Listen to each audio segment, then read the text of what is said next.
최순실 박근혜 게이트의 중심에 선 인물은 정치인이 아니고 언론인입니다. 손석희 씨.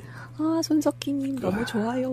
갓석희. 예. 이분 저는 실제로 뵌 적이 있었는데요. 제 학교 때 저희 강의 오신 적이 있어요. 제가 언론정보 전공이라. 그런데 이분은 후광빛이시더라고요.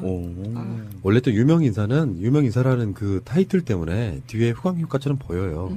TV 맨날 봐왔던 사람이라 실제로 처음 보는 사람이지만 굉장히 친숙하고 일반인들이 길거리 처음 만나는 거랑 다른 개념이죠. 아, 그렇죠. 그러니까 유명인의 후광 효과라는 게 분명히 있습니다. 특별히 보이는 것. 사실은 그것 일종의 의학계에 있어서 플라시보 효과랑 비슷한 거예요. 아, 그럴 수도 있겠네요. 어디 갔는데 유명 연예인이 이렇게 식사 같은 걸 하고 있다 그러면 소곤소곤거리며 지나가잖아요. 거기에 이제 그런 효과 때문이거든요. 특별하지 않아요. 그들도. 근데 이제 워낙 갓석희이기 때문에 분석하는데 좀 조심스럽긴 한데요. 그냥 담백하게 한번 해보려고 그래요. 네. 손석희도 결국은 사람이더라. 이런 관점으로 놓고 얘기를 한번 해보고 싶어 하는 거거든요. 일단 정말 평범했던 어떤 일상의 유년 시절을 보낸 어떤 한 사람이 사회에 나와서 진화하는 과정에서 뭔가 자기 역할을 찾은 것 같다는 그런 느낌이었어요. 이 사람들 이런 거 있잖아요. 손석희 그러면 12년 연속 가장 유력한 언론인 이렇게 해년마다 조사가 나오거든요. 최근에 JTBC 문제뿐만 아니라 손석희의 경력은 이미 12년 전부터 한국에서 가장 영향력 있는 언론인이 돼 있단 말이에요. 그러면 그 사람을 성역하기가 쉬워요. 결과를 보고 예측을 하는 거예요. 사실 소년 시절에 완전히 망난이었다고 해도 어떤 위인전은 어떻게 만들어지냐면 그는 어렸을 때부터 떡잎이 달랐다 이런 개념으로 가요. 그렇죠. 그래서 바른 생각과 아주 어렸을 때부터 언론에 대한 생각을 남달리 갖고 살아왔다 이렇게 저는 보지 않는 거죠. 일단 아버지가요 군인이셨답니다. 군인의 아들로 태어난 거고요. 군인 그만두시고 사업을 하셨는데 쫄망하는. 결국에는 제가 일화에 의하면은 흙집 이런 데 살았는데 비가 오니까 흙이 천장에 떨어지더래요. 그런가 보다고 받침대 놓고 있었는데 우수수 떨어져가지고 안방에서 마루로 피할 정도로 살았대요. 그런 정도의 환경에서 자랐는데 그래서 여러분들이 아시다시피 최근에 한국을 주도하는 어떤 유력한 대학을 나온 것도 아니고요. 그렇다고 그 학교를 비하할 생각은 전혀 없어요. 제 생각에는 그 시대급의 지금 정치인들 학력 스펙 보면은 또 웬만큼 대학 이렇게 해서 어떤 레벨이 있잖아요. 그래서 손석희 옹은 사실 그 시대에는 좋은 대학을 나왔다고 좀 보기는 어렵죠. 근데 이게 반대로 말하면 손석희는 그렇기 때문에 저는 더 가치가 있다고 봐요. 한국 사회는 주류와 비주류의 문화가 엄청나게 나눠요. 국회의원 하는 사람도 정말 돈이 많거나 그렇지 않으면 대량 비등비등할 경우에는 어떤 레벨은 국회의원감이고 어떤 레벨은 시의원감이고 이런 레벨이 있어요. 그런 걸 다 협파한 사람이다 보면 비주류에 계시는 분들 입장에서는 굉장히 선지자적인 인물 중에 저는 하나라고 봐요. 대표적인 인물들이 제가 볼 때는 서태지 조용필입니다. 그 사람들은 고등학교밖에 졸업 안 했어요. 그렇죠. 네, 맞다. 네. 그런 관점으로 좀 바라보는 일단 그런 면이 좀 있다고 보고 손석희 씨가 JTBC 뉴스를 시작해가지고요. 최근에 시청률이 10주 연속 1위를 달성했어요. KBS를 뺀 겁니다. 뉴스 시간대가 일단 달라요. KBS는 9시고요. MBC, SBS, JTBC가 8시에 시작하잖아요. 그러니까 지상파 두 곳과 경쟁을 해서 계속 1위를 달리고 있는 거예요. 8시 대 뉴스로는.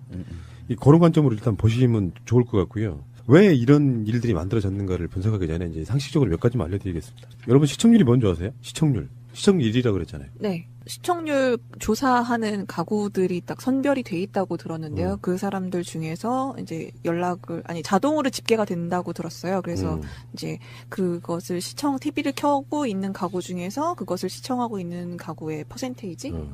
어설프게 알고 계십니다. 아, 그런가요? 설명해드릴게요. 시청 점유율하고 시청률이 있는데 말이 헷갈리니까 사람들이 이해를 못 하시는 측면이 있어요. 혹시 보현님은 시청률과 시청 점유율이 뭐가 다른지 알아요? 아니요. 근데 이걸 되게 어렵게 설명드려요. 예를 들면 시청률을 이렇게 표현합니다. 텔레비전의 특정 프로그램 또는 특정 시간대를 시청한 개인 또는 세대가 그 당시 방송을 시청할 수 있는 상태에 있었던 개인 또는 세대의 총수에 대한 비율. 뭔 말인지 알겠어요? 너무 어려워요. 쉽게 설명해 드리면 시청률은 TV 시청이 가능한 모든 가능한 텔레비전 중에 점유율이에요. 안 켜 있어도 시청률이 포함되는 거죠. 그게 시청률이고 시청 점유율은 켠 상태에 있는 텔레비전들 중에 그러니까 시청 점유율이 더 중요하겠죠.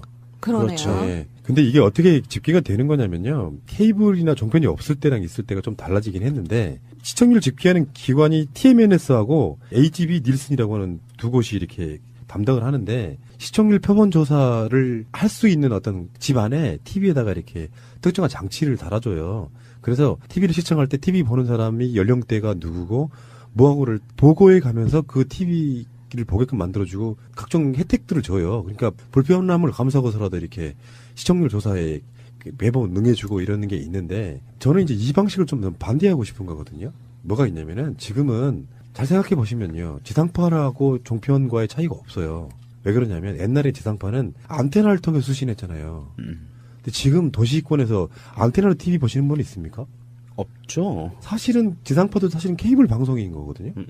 그러니까 케이블 방송이라고 하는 거는 지상파는 공중에 쏴버렸잖아요. 그러니까 공중에 쏴버린 전파는 누가 볼지를 모르기 때문에 표본을 골라갖고 여론조사처럼 시청률을 뺐던 시절이 있었는데 지금은 사실은 다 데이터 집계가 된다는 거예요. 케이블 TV든 위성이든 IPTV든 다 집계가 되니까 그걸 분석해가지고 데이터량이 가고 그러니까 어느 집에서 실시간으로 뭘 얼마를 보고 있는지를 다 알고 있는데 그걸 굳이 표본을 나눠 볼 필요가 뭐 있느냐 제 생각이거든요. 그렇네요. 근데 그 데이터만 있으면은 실질적인 진짜 시청률이나 시청 점유율이 나올 거라고 생각합니다. 바꿔야 된다는 거죠. 이것도 제가 보기엔 좀 이상한 시스템이라고 저는 보는데. 지금 현재 거의 99% 이상의 TV들이 전부 다 선으로 유선으로 또는 다 연결이 되어 있죠. 스카이라이프 같은 위성으로 이런 그렇죠. 방식으로. 그것도 마찬가지로 거기 랜선이 어쨌든 TV 뒷면에 다 꽂혀지죠. 네. 그렇기 때문에 이거는 뭐 반드시 집계가 될 수밖에 없는 것 같아요. 요즘에는 거의 인터넷과 다 연동해가지고 뭐 IPTV니 뭐 해가지고 다 그런 거 많이 보잖아요. 그렇죠. 네. 셋탑박스 안 단 집이 네, 없죠. 그래서 핸드폰과 뭐 연동하면 할인도 해주기 때문에 다 그런 식으로 바꾸는 추세인데요. 네. 그렇죠. 그래서 다시 이제 원점으로 돌아가면 지상파 갖고 있는 특혜 중에 하나는 일단 번호가 빠르죠. 우리가 인식 속의 TV 그러면은 MBC로 대표되는 11번, KBS 9번, KBS 2채널 7번 이런 개념이었고 거기에 SBS가 붙으면서 6번이었는데 요즘엔 6번을 실제로 보면 잘 안 써요. 왜 그러냐면 5번 쓰더라고요. 홈쇼핑 때문에 그런 거죠. 중간중간에 홈쇼핑이 들어가줘야 돼서 완전 상업화된 건데 그 기존적인 인식이 있고요. 그리고 사실은 종편이라고 부르지만 사실은 좀 더 정확한 표현은 케이블 TV예요. 일종의 분류로만 따지면은. 그러니까 TVN이나 YTN이나 종편이나 사실은 다 똑같은 위치에 있는 거거든요. 근데 왜 종편이라는 이름을 쓴 거죠? 종합 편성 채널이라는 개념은 케이블 TV는 기존 지상파에 비해서 특화되어 있는 채널들이 많잖아요. 드라마 채널, 스포츠 채널 뭐 등등등 있는데 지상파는 그 모든 걸 다 하잖아요. 종합적으로 드라마도 있고 보도, 교양, 시사, 다큐멘터리 다 있잖아요. 예능까지. 그 기능을 똑같이 갖고 간 게 종편인 거죠. 종합적으로 편성되어 있는 채널. 보도 채널 같은 특화된 채널이 아니라 지상파랑 기능이 똑같은 거를 줄여서 종편이라고 부르는 거예요. 근데 어찌됐건 그 8시 뉴스 시간대에 JTBC가 SBS, MBC를 이겼다고 하는 것은 사실상 좀 기적 같은 일이에요. 그래서 지금 최근에는 뭐 날마다 시청률이 다르게 나오지만 약 10% 정도의 시청률이 나오고 있거든요. 지금 MBC 같은 경우는요, 5%가 안 됩니다. 박근혜 지지율하고 비슷하네요. 대지상파가 그렇다는 거고, SBS는 예전에 지상파들끼리 경쟁할 때는 SBS 가장 선명했어요. 마치 공영방송 같았어. 그 김성준 앵커에 좀 덕도 좀 있는 거고요. 그러다가 시들해졌어요. 완전히 장악되면서. SBS가 왜 그럴 수밖에 없었냐면, SBS는 주체가 기업이 운영하는 방송이기 때문에 MBC나 KBS처럼 방문진이나 KBS 이사회를 통해서 지배받지 않는 것이고 방송통신을 위해서 심의 제재만 받는 정도예요. 그러니까 상대적으로 좀 훨씬 더 편안했던 측면이 없잖아 있는 것이죠. 어쨌든 간에 그런 측면이 있는데 이 상황에서 JTBC가 기존의 지상파들을 월등하게 배 정도로 이기고 있다고 하는 것은 범국민적으로 정말 대단한 신뢰를 받고 있는 거고요. 이게 순간 시청률로만 끝나는 게 아니고요. 포털에 가면 있죠. 뉴스 다시 보기도 있고 다음에 팟캐스트로 나가기도 하죠. 그러니까 이것들이 사실상 KBS 뉴스만큼의 보는 사람이 저는 꽤 많다고 봐요. 우리가 팟캐스트에 익숙한 사람들은 JTBC 그 실시간대로 앉아서 보고 있지 않아도 언젠가 다른 방식으로 보거든요. 그러니까 현재 한국에서 가장 영향력 있는 언론은 JTBC 뉴스라고 저는 보거든요. 그 JTBC 뉴스가 지금 뭐 10주, 11주 연속 1위를 하고 있다는 의미는 언론들의 분석이기도 하지만 저는 동감하기 때문에 이런 거예요. 일단 첫 번째는 손석희에 대한 신뢰. 네. 두 번째는 뉴스의 방식이 다르다는 거예요. 그걸 이제 흔히 말해서 이렇게 표현합니다. 일반 뉴스는 기계적 균형을 유지하기 위해서 객관성을 중심으로 해요. 그 KBS나 MBC가 정상이라고 할지라도 야당 꼭지 보도해주면 여당 꼭지 같이 보도해주면서 기계적 균형을 유지해요. 근데 어떤 사안에 대해서는 기계적 균형을 유지하면 잘못한 여당 쪽에 비판을 막 할애를 해야 되는데 그만큼 야당의 비율을 맞춘다거나 이런 방식으로 하게 되면은 가치가 사라져버리는 측면. 객관적 저널리즘이라고 합니다. 기계적 균형. 그렇게 하지 않고 손석희 쪽을 부르는 것은 이제 맥락 저널리즘이라고요. 맥락이 맞으면 그게 손석희의 워딩 중에 있잖아요. 한 걸음 더 들어가는 뉴스.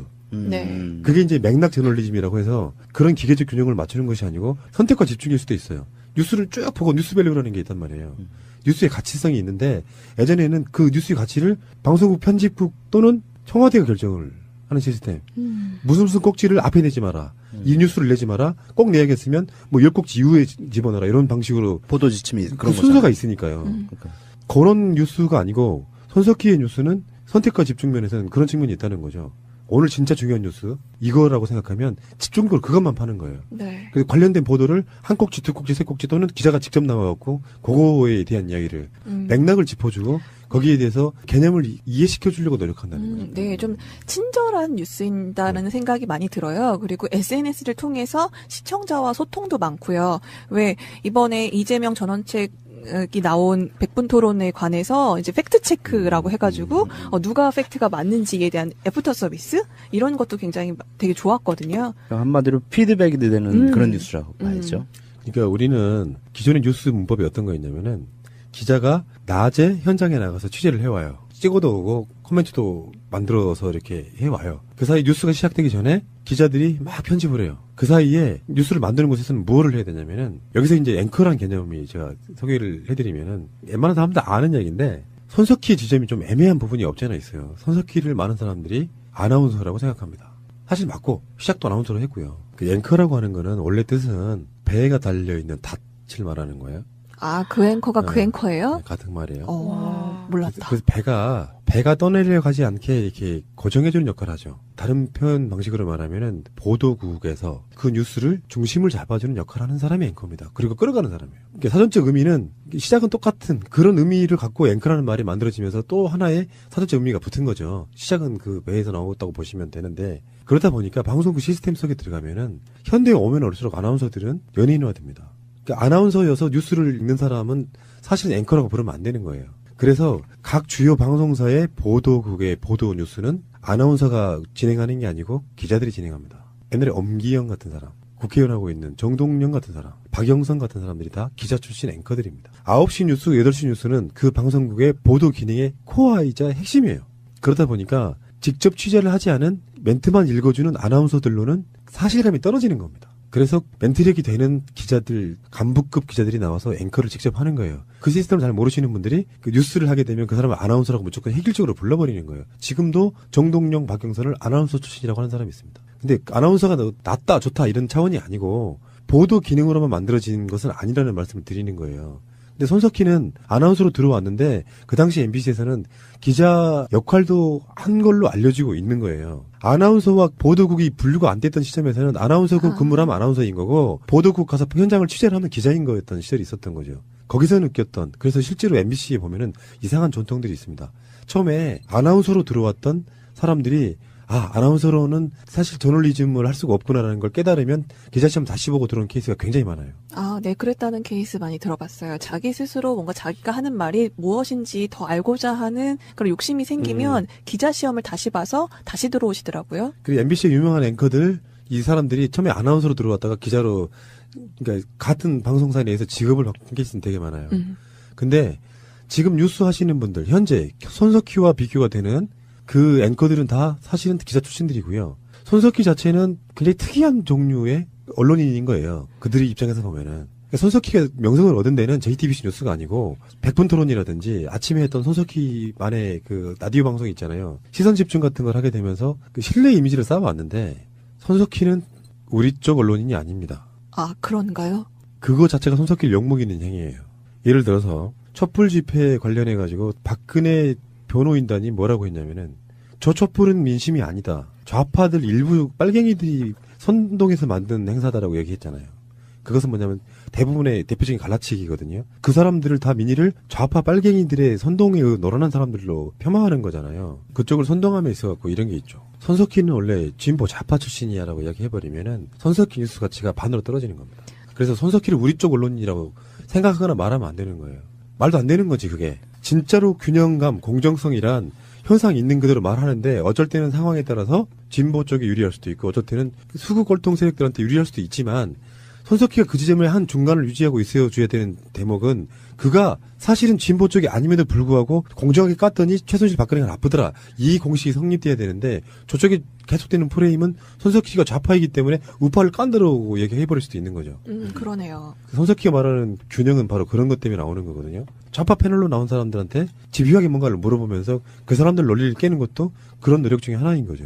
그러니까 손석희 자체가 저는 기계적 균형 감각으로 그렇게 방송한다고 생각하지는 않습니다. 언론인으로 사는 법을 체득하신 분처럼 보여요. 그래서 손석희 씨는 제가 봤을 때 이 현상들을 꽤 즐기는 듯한 느낌을 받습니다.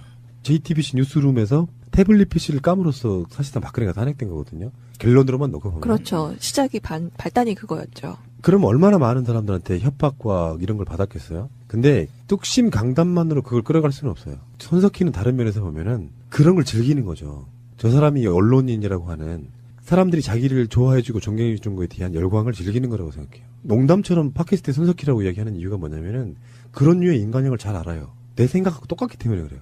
아, 그러세요? 나를 그렇게 올리려고 하는 말이 아니라 그런 언론을 공부해 왔거나 해온 사람들이라면 대체적으로 그런 마인드를 갖는다는 거예요. 손석희 뉴스가 JTBC 뉴스가 제대로 빛을 발한 게 세월호 보도였어요. 다른 지상파들이 세월호 이야기를 안 하고 있을 때 세월호 이야기를 꾸준히 했어요. 새가 날아든다 그랬잖아요. 실제로 손석희는 신년 방송을 팽목한 가서도 해요. 메이크업도 안 한 상태로 그냥 보여줘요. 그게 흔히 말하면 진정성이거든요. 사실요, 제가 팟캐스트를 만들었을 때 생각 중에 하나가 그런 게 있었거든요.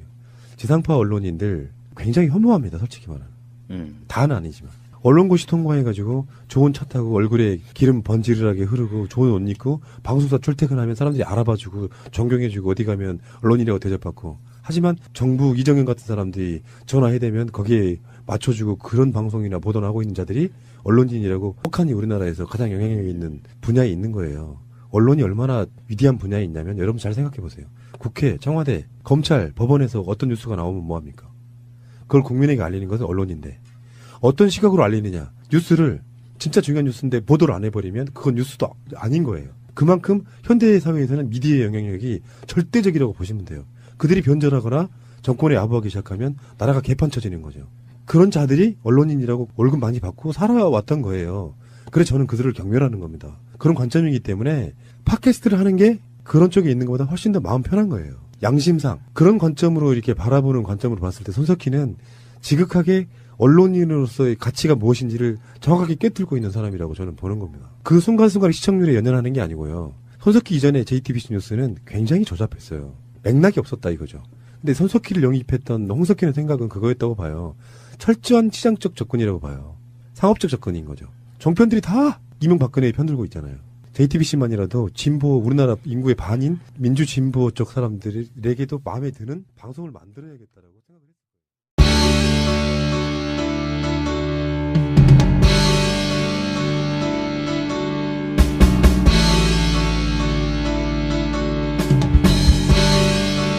해가지고 뭐 IPTV니 뭐 해가지고 다 그런 거 많이 보잖아요. 그렇죠. 네. 셋탑박스 안 단 집이 네, 없죠. 그래서 핸드폰과 뭐 연동하면 할인도 해주기 때문에 다 그런 식으로 바꾸는 추세인데요. 예. 그렇죠. 그래서 다시 이제 원점으로 돌아가면 지상파 갖고 있는 특혜 중에 하나는 일단 번호가 빠르죠. 우리가 인식 속의 TV 그러면은 MBC로 대표되는 11번, KBS 9번, KBS 2채널 7번 이런 개념이었고 거기에 SBS가 붙으면서 6번이었는데 요즘엔 6번을 실제로 보면 잘 안 써요. 왜 그러냐면 5번 쓰더라고요. 이제 홈쇼핑 때문에 그런 거죠. 중간중간에 홈쇼핑이 들어가줘야 돼서 완전 상업화된 건데 그 기존적인 인식이 있고요. 그리고 사실은 정편이라고 부르지만 사실은 좀 더 정확한 표현은 케이블 TV예요. 일종의 분류로만 따지면은. 그러니까 TVN이나 YTN이나 정편이나 사실은 다 똑같은 위치에 있는 거거든요. 근데 왜 종편이라는 이름을 쓴 거죠? 종합 편성 채널이라는 개념은 케이블 TV는 기존 지상파에 비해서 특화되어 있는 채널들이 많잖아요. 드라마 채널, 스포츠 채널 뭐 등등등 있는데 지상파는 그 모든 걸 다 하잖아요. 종합적으로 드라마도 있고 보도, 교양, 시사, 다큐멘터리 다 있잖아요. 예능까지. 그 기능을 똑같이 갖고 간 게 정편인 거죠. 종합적으로 편성되어 있는 채널. 보도 채널 같은 특화된 채널이 아니라 지상파랑 기능이 똑같은 거를 줄여서 정편이라고 부르는 거예요. 근데 어찌됐건 그 8시 뉴스 시간대에 JTBC가 SBS, MBC를 이겼다고 하는 것은 사실상 좀 기적 같은 일이에요. 그래서 지금 최근에는 뭐 날마다 시청률이 다르게 나오지만 약 10% 정도의 시청률이 나오고 있거든요. 지금 MBC 같은 경우는요, 5%가 안 됩니다. 박근혜 지지율하고 비슷하네요. 대지상파가 그렇다는 거고 SBS는 예전에 지상파들끼리 경쟁할 때는 SBS 가장 선명했어요. 마치 공영방송 같았어. 그 김성준 앵커의 좀 덕도 좀 있는 거고요.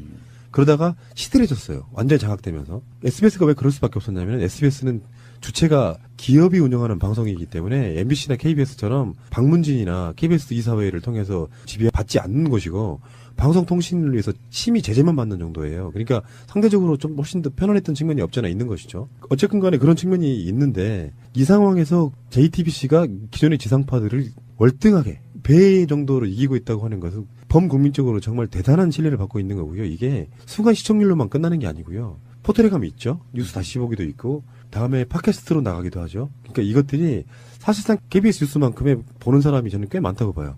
우리가 팟캐스트에 익숙한 사람들은 JTBC 그 실시간대로 앉아서 보고 있지 않아도 언젠가 다른 방식으로 보거든요. 그러니까 현재 한국에서 가장 영향력 있는 언론은 JTBC 뉴스라고 저는 보거든요. 그 JTBC 뉴스가 지금 뭐 10주, 11주 연속 1위를 하고 있다는 의미는 언론들의 분석이기도 하지만 저는 동감하기 때문에 이런 거예요. 일단 첫 번째는 손석희에 대한 신뢰. 네.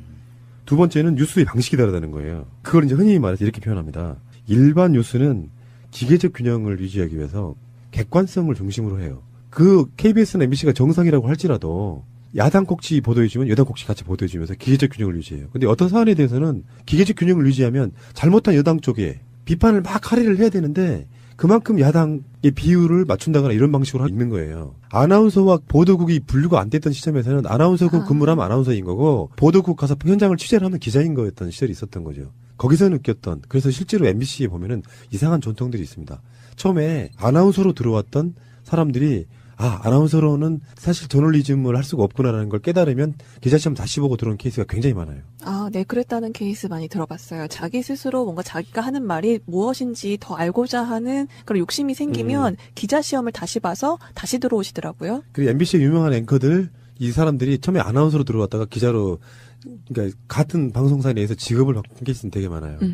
근데 지금 뉴스 하시는 분들, 현재 손석희와 비교가 되는 그 앵커들은 다 사실은 기자 출신들이고요. 손석희 자체는 굉장히 특이한 종류의 언론인인 거예요. 그들의 입장에서 보면은. 그러니까 손석희가 명성을 얻은 데는 JTBC 뉴스가 아니고 백분 토론이라든지 아침에 했던 손석희만의 그 라디오 방송 있잖아요. 시선 집중 같은 걸 하게 되면서 그 신뢰 이미지를 쌓아왔는데 손석희는 우리 쪽 언론인이 아닙니다. 그런가요? 그거 자체가 손석희를 욕먹이는 행위예요. 예를 들어서 촛불 집회 관련해 가지고 박근혜 변호인단이 뭐라고 했냐면은 저 촛불은 민심이 아니다. 좌파들 일부 빨갱이들이 선동해서 만든 행사다라고 얘기했잖아요. 그것은 뭐냐면 대부분의 대표적인 갈라치기거든요. 그 사람들을 다 민의를 좌파 빨갱이들의 선동에 노란한 사람들로 폄하하는 거잖아요. 그쪽을 선동함에 있어갖고 이런 게 있죠. 손석희는 원래 진보 좌파 출신이야라고 이야기해버리면은 손석희 뉴스 가치가 반으로 떨어지는 겁니다. 그래서 손석희를 우리 쪽 언론이라고 생각하거나 말하면 안 되는 거예요. 말도 안 되는 거지 그게. 진짜로 균형감, 공정성이란 현상이 있는 그대로 말하는데 어쩔 때는 상황에 따라서 진보 쪽에 유리할 수도 있고 어쩔 때는 수구 골동 세력들한테 유리할 수도 있지만 손석희가 그 지점에 한 중간을 유지하고 있어줘야 되는 대목은 그가 사실은 진보 쪽이 아님에도 불구하고 공정하게 깠더니 최순실 박근혜가 나쁘더라. 이 공식이 성립돼야 되는데 저쪽에 계속되는 프레임은 손석희가 좌파이기 때문에 우파를 깐다라고 얘기해버릴 수도 있는 거죠. 그러네요. 손석희가 말하는 균형은 바로 그런 것 때문에 나오는 거거든요. 좌파 패널로 나온 사람들한테 집요하게 뭔가를 물어보면서 그 사람들 논리를 깨는 것도 그런 노력 중에 하나인 거죠. 그러니까 손석희 자체가 저는 기계적 균형 감각으로 그렇게 방송한다고 생각하지는 않습니다. 언론인으로 사는 법을 체득하신 분처럼 보여요. 그래서 손석희 씨는 제가 봤을 때 이 현상들을 꽤 즐기는 듯한 느낌을 받습니다. JTBC 뉴스룸에서 태블릿 PC를 까므로써 사실상 박근혜가 탄핵된 거거든요. 결론으로만 놓고 보면. 그렇죠. 시작이 발단이 그거였죠. 그럼 얼마나 많은 사람들한테 협박과 이런 걸 받았겠어요? 근데 뚝심 강단만으로 그걸 끌어갈 수는 없어요. 손석희는 다른 면에서 보면은 그런 걸 즐기는 거죠. 저 사람이 언론인이라고 하는 사람들이 자기를 좋아해주고 존경해주는 거에 대한 열광을 즐기는 거라고 생각해요. 농담처럼 팟캐스트에 손석희라고 이야기하는 이유가 뭐냐면은 그런 류의 인간형을 잘 알아요. 내 생각하고 똑같기 때문에 그래요. 그러세요? 나는 그렇게 올리려고 하는 말이 아니라 그런 언론을 공부해 왔거나 해온 사람들이라면 대체적으로 그런 마인드를 갖는다는 거예요. 손석희 뉴스가 JTBC 뉴스가 제대로 빛을 발한 게 세월호 보도였어요. 다른 지상파들이 세월호 이게 되면은 가치가 사라져버리는 측면. 객관적 저널리즘이라고 합니다. 기계적 균형. 그렇게 하지 않고 손석희 쪽을 부르는 것은 이제 맥락 저널리즘이라고요. 맥락이 맞으면 그게 손석희의 워딩 중에 있잖아요. 한 걸음 더 들어가는 뉴스. 네. 그게 이제 맥락 저널리즘이라고 해서 그런 기계적 균형을 맞추는 것이 아니고 선택과 집중일 수도 있어요. 뉴스를 쭉 보고 뉴스밸류라는 게 있단 말이에요. 뉴스의 가치성이 있는데 예전에는 그 뉴스의 가치를 방송국 편집국 또는 청와대가 결정을 하는 시스템. 무슨 꼭지를 앞에 내지 마라. 이 뉴스를 내지 마라. 꼭 내야겠으면 뭐 10꼭지 이후에 집어넣어라. 이런 방식으로 보도 지침이 그 그런 순서가 거잖아요. 있으니까요. 그러니까. 그런 뉴스가 아니고 손석희의 뉴스는 선택과 집중 면에서는 그런 측면이 있다는 거죠. 오늘 진짜 중요한 뉴스 이거라고 생각하면 집중적으로 그것만 파는 거예요. 네. 그래서 관련된 보도를 한 꼭지, 두 꼭지, 세 꼭지 또는 기자가 직접 나와갖고 그거에 대한 이야기를 맥락을 짚어주고 거기에 대해서 개념을 이해시켜 주려고 노력한다는 거죠. 네, 좀 친절한 뉴스인다는 생각이 많이 들어요. 그리고 SNS를 통해서 시청자와 소통도 많고요. 왜 이번에 이재명 전원책이 나온 100분 토론에 관해서 이제 팩트 체크라고 해가지고 누가 팩트가 맞는지에 대한 애프터 서비스 이런 것도 굉장히 되게 좋았거든요. 그러니까 한마디로 피드백이 되는 그런 뉴스라고 봐야죠. 그러니까 우리는 기존의 뉴스 문법이 어떤 거였냐면은 기자가 낮에 현장에 나가서 취재를 해와요. 찍어도 오고 코멘트도 만들어서 이렇게 해와요. 그 사이 뉴스가 시작되기 전에 기자들이 막 편집을 해요. 그 사이에 뉴스를 만드는 곳에서는 무엇을 해야 되냐면은 여기서 이제 앵커라는 개념이 제가 소개를 해드리면은 웬만한 사람들 아는 얘기인데 손석희의 지점이 좀 애매한 부분이 없지 않아 있어요. 손석희를 많은 사람들이 아나운서라고 생각합니다. 사실 맞고 시작도 아나운서로 했고요. 그 앵커라고 하는 거는 원래 뜻은 배가 달려있는 닻을 말하는 거예요. 아, 그 앵커가 그 네. 앵커예요? 같은 말이에요. 몰랐다. 그래서 배가 떠내려 가지 않게 이렇게 고정해주는 역할을 하죠. 다른 표현 방식으로 말하면은 보도국에서 그 뉴스를 중심을 잡아주는 역할을 하는 사람이 앵커입니다. 그리고 끌어가는 사람이에요. 그러니까 사전적 의미는 시작은 똑같은 그런 의미를 갖고 앵커라는 말이 만들어지면서 또 하나의 사전적 의미가 붙은 거죠. 시작은 그 배에서 나왔다고 보시면 되는데 그러다 보니까 방송국 시스템 속에 들어가면은 현대에 오면 올수록 아나운서들은 연예인화됩니다. 그러니까 아나운서여서 뉴스를 읽는 사람은 사실 앵커라고 부르면 안 되는 거예요. 그래서 각 주요 방송사의 보도국의 보도 뉴스는 아나운서가 진행하는 게 아니고 기자들이 진행합니다. 옛날에 엄기영 같은 사람, 국회의원 하고 있는 정동영 같은 사람, 박영선 같은 사람들이 다 기자 출신 앵커들입니다. 9시 뉴스, 8시 뉴스는 그 방송국의 보도 기능의 코어이자 핵심이에요. 그러다 보니까 직접 취재를 하지 않은 멘트만 읽어주는 아나운서들로는 사실감이 떨어지는 겁니다. 그래서 멘트력이 되는 기자들, 간부급 기자들이 나와서 앵커를 직접 하는 거예요. 그 시스템을 잘 모르시는 분들이 그 뉴스를 하게 되면 그 사람을 아나운서라고 무조건 획일적으로 불러버리는 거예요. 지금도 정동영, 박영선을 아나운서 출신이라고 하는 사람이 있습니다. 근데 아나운서가 낫다, 좋다 이런 차원이 아니고 보도 기능으로만 만들어진 것은 아니라는 말씀을 드리는 거예요. 근데 손석희는 아나운서로 들어왔는데 그 당시 MBC에서는 기자 역할도 한 걸로 알려지고 있는 최순실 박근혜 게이트의 중심에 선 인물은 정치인이 아니고 언론인입니다. 손석희 씨. 아, 손석희님 너무 좋아요. 갓석희. 예. 이분 저는 실제로 뵌 적이 있었는데요. 제 학교 때 저희 강의 오신 적이 있어요. 제가 언론정보 전공이라. 그런데 이분은 후광빛이시더라고요. 원래 또 유명인사라는 그 타이틀 때문에 뒤에 후광 효과처럼 보여요. TV 맨날 봐왔던 사람이라 실제로 처음 보는 사람이지만 굉장히 친숙하고 일반인들이 길거리 처음 만나는 거랑 다른 개념이죠. 아, 그렇죠. 그러니까 유명인의 후광 효과라는 게 분명히 있습니다. 특별히 보이는 것. 사실은 그것 일종의 의학계에 있어서 플라시보 효과랑 비슷한 거예요. 아, 그럴 수도 있겠네요. 어디 갔는데 유명 연예인이 이렇게 식사 같은 걸 하고 있다 그러면 소곤소곤거리며 지나가잖아요. 거기에 이제 그런 효과 때문이거든요. 특별하지 않아요. 그들도. 근데 이제 워낙 갓석희이기 때문에 분석하는데 좀 조심스럽긴 한데요. 그냥 담백하게 한번 해보려고 그래요. 네. 손석희도 결국은 사람이더라. 이런 관점으로 놓고 얘기를 한번 해보고 싶어 하는 거거든요. 일단 정말 평범했던 어떤 일상의 유년 시절을 보낸 어떤 한 사람이 사회에 나와서 진화하는 과정에서 뭔가 자기 역할을 찾은 것 같다는 그런 느낌이었어요.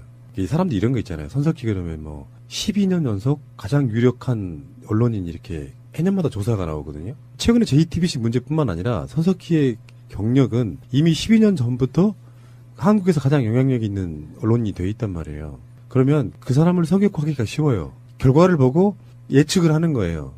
사실 소년 시절에 완전히 망난이었다고 해도 어떤 위인전은 어떻게 만들어지냐면 그는 어렸을 때부터 떡잎이 달랐다 이런 개념으로 가요. 그렇죠. 그래서 바른 생각과 아주 어렸을 때부터 언론에 대한 생각을 남달리 갖고 살아왔다 이렇게 저는 보지 않는 거죠. 일단 아버지가요, 군인이셨답니다. 군인의 아들로 태어난 거고요. 군인 그만두시고 사업을 하셨는데 쫄망하는. 그래서 결국에는 뭐 제가 일화에 의하면은 흙집 이런 데 살았는데 비가 오니까 흙이 천장에 떨어지더래요.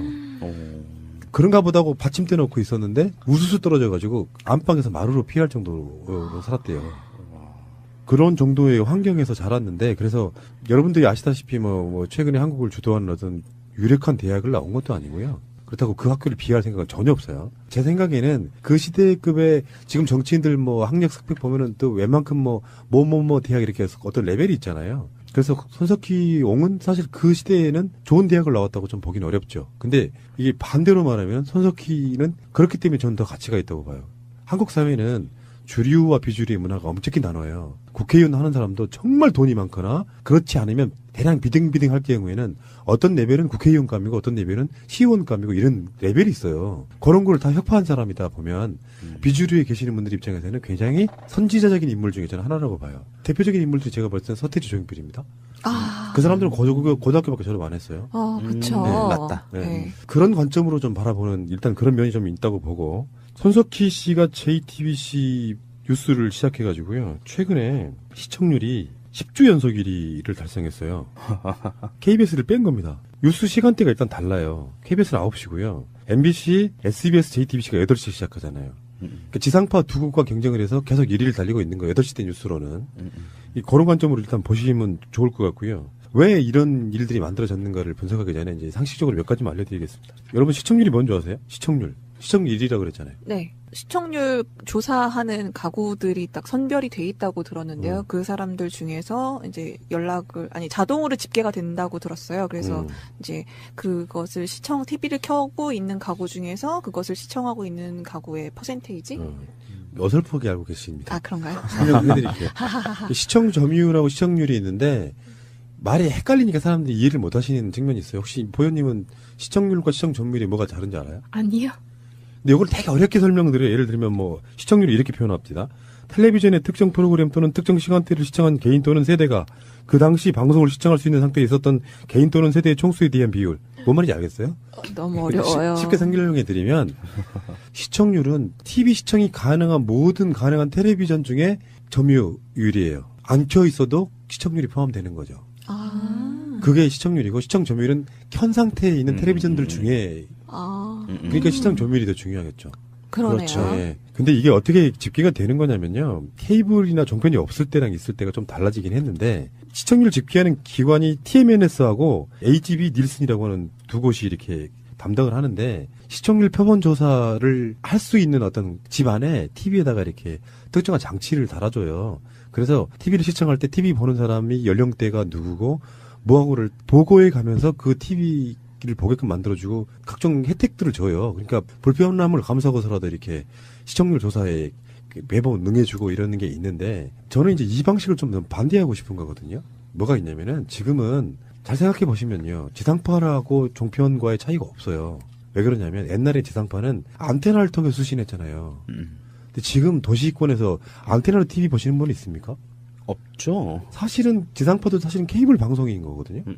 그러니까 케이블 방송이라고 하는 거는 지상파는 공중에 쏴버렸잖아요. 그러니까 공중에 쏴버린 전파는 누가 볼지를 모르기 때문에 표본을 골라갖고 여론조사처럼 시청률을 뺐던 시절이 있었는데, 지금은 사실은 다 데이터 집계가 된다는 거예요. 케이블 TV든 위성이든 IPTV든 다 집계가 되니까 그걸 분석해가지고 데이터량이 가고, 그러니까 어느 집에서 실시간으로 뭘 얼마를 보고 있는지를 다 알고 있는데 그걸 굳이 표본을 나눠 볼 필요가 뭐 있느냐, 제 생각이거든요. 그렇네요. 근데 그 데이터만 있으면은 실질적인 진짜 시청률이나 시청 점유율이 나올 거라고 생각합니다. 바꿔야 된다는 거죠. 이것도 제가 보기엔 좀 이상한 시스템이라고 저는 보는데. 지금 현재 거의 99% 이상의 TV들이 전부 다 유선으로 또는 다 연결이 되어 있죠. 스카이라이프 같은 위성으로 이런 그렇죠. 방식으로. 그것도 마찬가지로 거기 랜선이 어쨌든 TV 뒷면에 다 꽂혀지죠.